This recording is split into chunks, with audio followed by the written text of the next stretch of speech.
Alors, à la suite de violences intrafamiliales, j'ai été mis hors du domicile. Moi, je me suis vu dans une situation d'étranglement. Moi, je suis dehors. Je suis littéralement dehors. J'ai quand même un enfant. Je suis son seul parent. Si je disparais, qu'est-ce qui lui arrive? Mais c'est pas facile, ni pour lui, ni pour moi. On subit.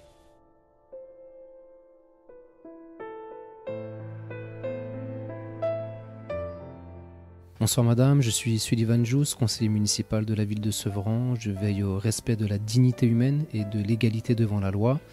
Nous sommes actuellement dans un hôtel à proximité du centre commercial Beau-Sevran. Nous sommes le vendredi 12 mars 2021. Est-ce que vous pourriez nous expliquer pourquoi et comment nous en sommes aujourd'hui à être dans cet hôtel en compagnie de votre enfant de 8 ans qui est à nos côtés ce soir? Alors, à la suite de violences intrafamiliales, j'ai été mis hors du domicile. C'était chez ma mère et depuis une semaine déjà. Et avec l'aide d'un élu de la ville, hein, ou même, euh, nous avons sollicité la mairie. Et la solution qui a été trouvée par le CCAS, c'est de nous loger pour 3 nuitées en attendant de trouver d'autres solutions. Vous dites être victime de violences intrafamiliales. Est-ce que ça fait longtemps? Et si oui, est-ce que vous avez essayé d'anticiper cette situation et peut-être rechercher un logement de par vos propres moyens pour avoir votre propre logement, que ce soit un logement social ou dans le privé? Oui, j'ai une demande de logement depuis 6 ans déjà. Je n'ai jamais eu de proposition. Euh, donc à l'heure qu'il est, moi j'ai fait une main courante parce que les violences étaient quand même assez proéminentes. Et le but, c'était de protéger mon fils parce que témoin de tout ça, la peur, la crainte, le stress tous les jours, se demander s'il est le bienvenu ou s'il va pas lui arriver quelque chose. C'était pas possible de le faire, de le laisser dans cette situation et de le laisser subir ce genre de violence psychologique déjà, sachant qu'il était témoin des violences qui m'étaient faites sur place. Au vu du signalement par la main courante que vous avez fait auprès des autorités judiciaires, est-ce que vous avez été placé dans un dispositif? Parce qu'il y a quand même certains dispositifs qui existent pour les femmes victimes de violences, que ce soit conjugales ou intrafamiliales. Est-ce que vous avez bénéficié de ce genre de protocole?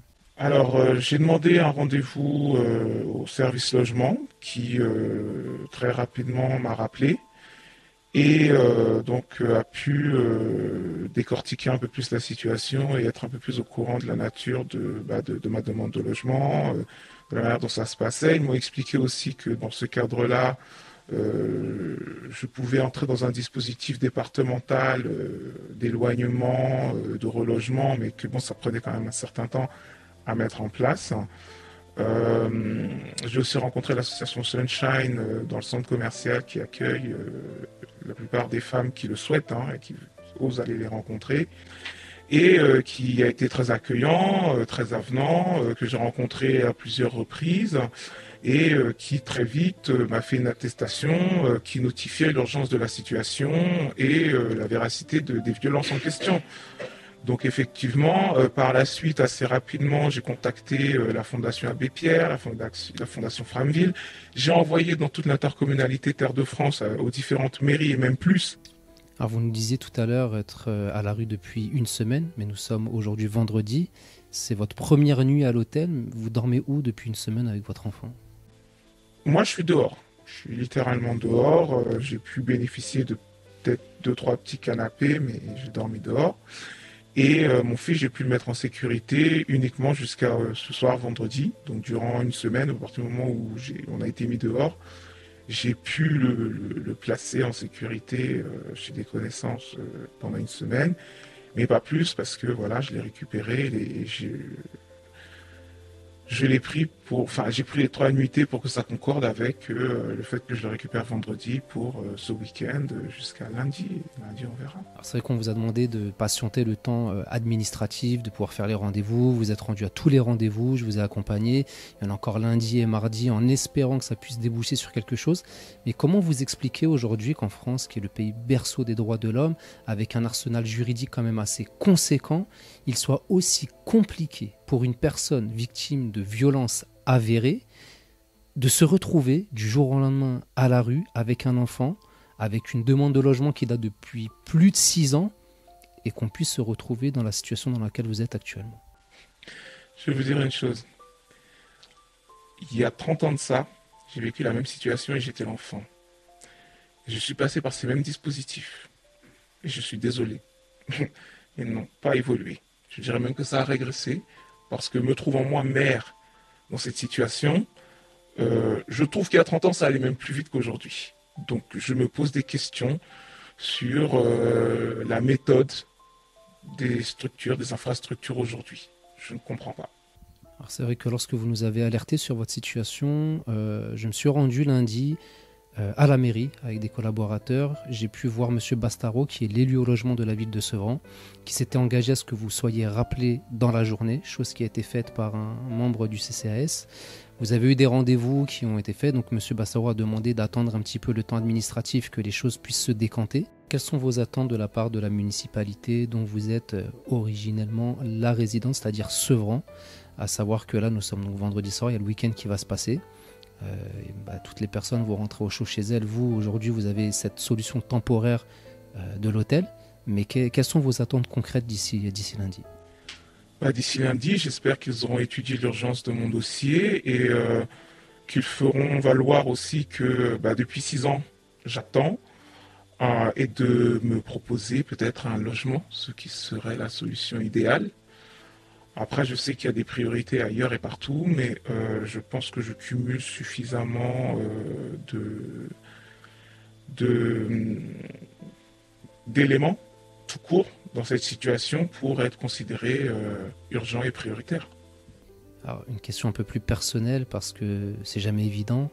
Comment vous vivez la situation et comment votre fils vit cette situation? Moi, je suis très en colère, mais bon, je garde le calme parce qu'il faut rester quand même assez serein et clairvoyant. Donc, je reste à l'écoute, je sollicite les personnes responsables et j'attends que le travail soit fait et que soit entendu et que soit respecté notre droit. Quant à mon fils, c'est difficile parce qu'au niveau scolaire, moi qui ai à aller en rendez-vous, je ne peux pas forcément toujours être autour de lui et l'encadrer au niveau de l'école. Donc c'est un peu déstabilisant, même en tant qu'enfant, il est toujours relativement joyeux. Mais c'est pas facile pour lui, il le prend bien, il l'intériorise. Mais c'est pas facile, ni pour lui, ni pour moi. On subit. Vous me disiez cette semaine que si une solution efficace ne vous était pas accordée très rapidement, vous envisagiez peut-être de prendre vos affaires et d'aller dans la maison du peuple qu'est la mairie pour trouver un abri là-bas en attente de trouver quelque chose de beaucoup plus stable. C'est pas peut-être, c'est sûr, c'est le seul endroit où je pourrais aller pour être entendu, puisque de toute façon, c'est là où je peux trouver secours. Donc j'ai pas le choix. C'est vrai qu'aujourd'hui, un maire d'une ville est quand même le premier magistrat, il a des devoirs, des responsabilités, c'est le garant des droits sacrés, les droits fondamentaux de ses administrés, notamment le droit à la sûreté, parce que quand on dort dehors en plein hiver avec un enfant, c'est une situation de danger. Et ne rien faire ou ne pas faire suffisamment pourrait caractériser une non-assistance à personne en danger. On espère qu'on n'en arrivera pas jusque-là et qu'une solution pourra vous être trouvée très rapidement, que vous puissiez retrouver votre stabilité, une stabilité pour votre enfant qui, comme vous le disiez, est un peu perturbé au niveau scolaire, donc c'est aussi peut-être un potentiel qui n'est pas exploité à sa pleine mesure et en fonction du temps que ça peut prendre, on ne sait pas quelles en seront les conséquences sur le moyen et le long terme. En tout cas, vous avez beaucoup de courage, nous vous félicitons pour cela. Vous pouvez compter sur notre soutien comme vous avez pu en bénéficier depuis le début où vous nous avez alerté sur cette situation, en espérant qu'une solution sera trouvée très rapidement, dès lundi. Et si tel n'est pas le cas, nous vous accompagnerons. Et s'il faut refaire une vidéo pour faire un point sur votre situation, en espérant que ce sera une vidéo qui félicitera l'ensemble des élus de Sevran qui auront trouvé une solution rapide et efficace.